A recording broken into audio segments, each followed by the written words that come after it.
Everybody, this is Dream, and this is going to be the second slate for Major League Baseball on DraftKings for today. These games start at 9:38 p.m. There's 4-game slate here for this slate, so this is considered a night slate. We have some good pitching options. We have some good teams to choose from, and some good batters and stuff here. So without further ado, let's go ahead and get into it. Before I do, though, can you guys smash that like button on this video and also hit the subscribe button for the channel? I really do appreciate when you guys do that. And with that said, let's get into the players themselves. So obviously, Ohtani, he's the best pitcher on this particular slate. Obviously, he's priced up as well. He's a pretty safe play here. He hasn't been super dominant in his last couple starts, but he's been good enough, and he does get strikeouts, and he's got a pretty high floor in this matchup against Oakland. Though I do think some of the Oakland players are kind of decent options here. He's not a must-play because of that, because like Seth Brown has been hitting the ball extremely well, and Langerlees and Murphy are both home run threats in this particular situation. But I kind of look for them to have potential more late in the game whenever the Angels go to a backup. And the only other issue with Ohtani, or to their bullpen rather, the only real issue with Ohtani is he doesn't tend to get wins because the Angels typically don't win. So, and then at the for the second pitcher I like, Carlos Rodon. He's been pitching extremely well lately, and he's also going up against Colorado, who he's been very good against. He's averaging 22 fantasy points a game versus them. I think he's in a really solid spot here. He's had a couple off games, but he's the safest option on the slate, and he gets a decent amount of pitchers against Colorado, or strikeouts against Colorado as well. So I think he's the guy that you have to most definitely lock in on this particular slate. I don't think if you don't use him that you're going to be able to cash on this particular slate. And so he's probably going to be the insta-lock. And then another guy you could take a look at is John Gray for Texas against Seattle. Seattle really hasn't been that great lately, and he's in a pretty good spot here. Though he's had 2 games against them averaging 12 fantasy points a game. He does have some upside, though, because he does get around 6 strikeouts against them. And he's been playing pretty, he's capped.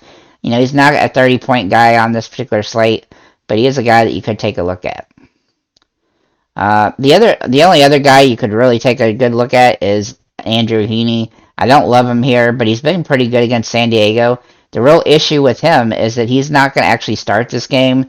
He's going to be the second pitcher. He's going to have, I think it's Ferguson open for him, so he's extremely capped.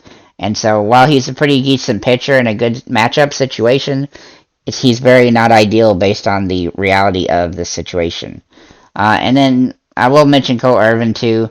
He has actually been pretty good against the Angels this season, averaging 15.7 fantasy points a game, and that's good for him. But he doesn't get the strikeouts that we really need, and he's probably going to give up some earned runs. And the Angels do have 3 or 4 guys in their lineup that's going to be really good. Just based on what I'm seeing right now, my most likely scenario is I'm going to do that Rodon and Ohtani, but I might consider Gray later on. But I think you have to pay up for Rodon at least, and I find it really hard pressed to like any of the other options on this particular slate.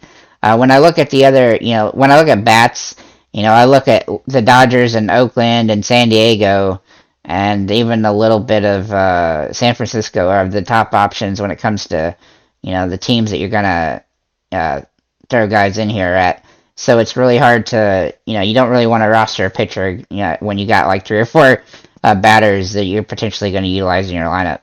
So with that said, our second pitcher is probably going to get us in the 20-point range. And, Gray and Ohtani both are capable of doing that on this particular slate. At catcher, I have 4 good options here, one being Will Smith. He's hitting the ball pretty well, 7.2, 333 last 10, and he's a really good spot here against Manea, who's just been terrible lately. Another guy, obviously, is Austin Barnes.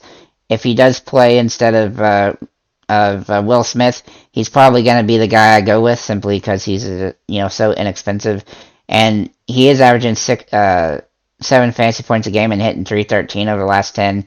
He's been pretty solid lately, so he's one of my favorite options. Where'd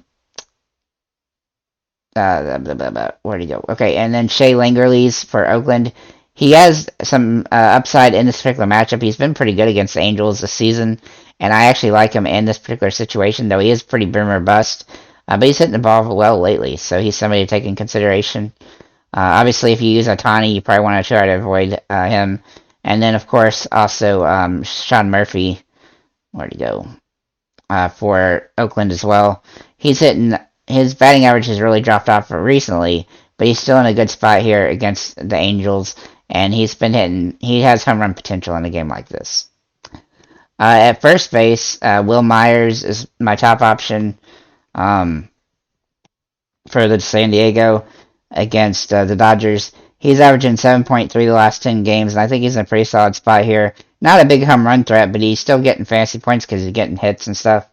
Then J.D. Davis for San Francisco. He looks like he's in a pretty good spot. He's hitting 400, 8.2 the last 10 games. Another guy that's not a huge home run threat, but he's actually had 2 in the last 10 games, and he looks like he's in a pretty good spot in this particular situation. Then we're going to take a look at Brandon Drury. For San Diego. Now he's going to be more expensive, obviously, but he's hitting the ball reasonably well with 6 fantasy points a game. But he has some upside in this matchup because the Dodgers are probably going to have, especially early in the game, have some opportunity for these batters. And then Freddie Freeman, obviously one of the top players playing. He's averaging 8.2 fantasy points a game for the last 10, but he hadn't had a home run in a little bit, and so he's kind of due for that. But he is hitting the ball well enough that he's useful here. At second base, we're going to look at Wilmer Flores. He's averaging 6 fantasy points a game. His price has come up a little bit, but he's in a plus matchup here against Colorado. Then Marcus Semien. I really like him in the slate. He's averaging 7.7, hitting 324 the last 10 games. He does have home run potential as well, and so I really like him in this situation. Rengifo is one guy for the Angels you could stack with. He's averaging 7 fantasy points a game, and he's been good against Oakland this season, averaging nearly 8. He's a little bit risky, but I still think he's in a good spot here. And there's not a ton of options, available at this position.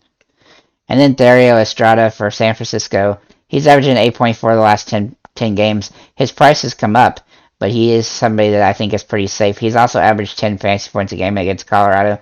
Keep in mind this game is in San Francisco. At third base, we have Josh Jung.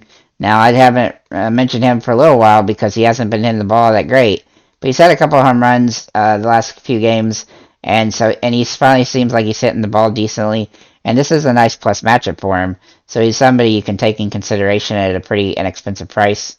Manny Machado is another guy I like here. He's averaging 12 fantasy points a game. He's really hitting the ball well lately, and so it looks like that Colorado series really got him going, and so I really like him in this particular situation and matchup. And then finally, Justin Turner. He's in a really, if he does play, he is potentially not going to play, but if he does play, he's going to be somebody I would take a look at. Of course, this is now saying that he will probably be out a few days, but overall, he's hit the ball pretty well lately, and if he does play, he's somebody to consider. Then at shortstop, Brandon Crawford. He's really stepped up his game lately, hitting 300 with 7 fantasy points a game, including a home run even. I don't really expect a home run here, but I expect him, but if he can get, 10 or so fantasy points just on a couple of hits, then that's what I really want here. Then Kim for San Diego is another guy I like here, averaging almost 6 fantasy points a game. He's not a big home run threat either, but he's been hitting the ball decently well lately. And then Trey Turner for the Dodgers. He's in a really good spot here, though he hasn't hit the ball well lately. At some point, he's going to hit a home run, and that'll get him out of the slump he's been in. My favorite option at shortstop is really just Brandon Crawford overall. And then to look at the outfielders, so if you don't use Otani, then Seth Brown is probably the top option on the particular slate in outfield. Averaging 10 fantasy points the last 10, he's really starting to play really good. And he really hadn't had too many bad games lately, even when he is starting at least. Then Jared Kalenic for Seattle. He's averaging 5.1 fantasy points a game, and he hadn't hit the ball very well. But he does have some upside in this particular matchup. He hadn't played a ton of games, and he does have some home run potential in this particular situation.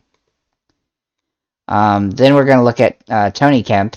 He's another guy for Oakland that looks pretty decent on this particular situation. He's averaging 8.3 the last 10 games, and he is very boom or bust, but he has he has some upside in this particular matchup. Taylor Ward is probably my favorite play in the outfield. He just hit a home run yesterday, too.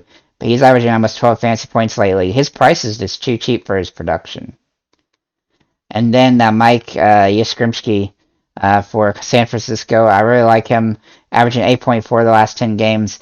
And he's been really good against Colorado this season. He's one of my favorite options in the outfield as well. Then Jurickson Profar for San Diego against against Dodgers.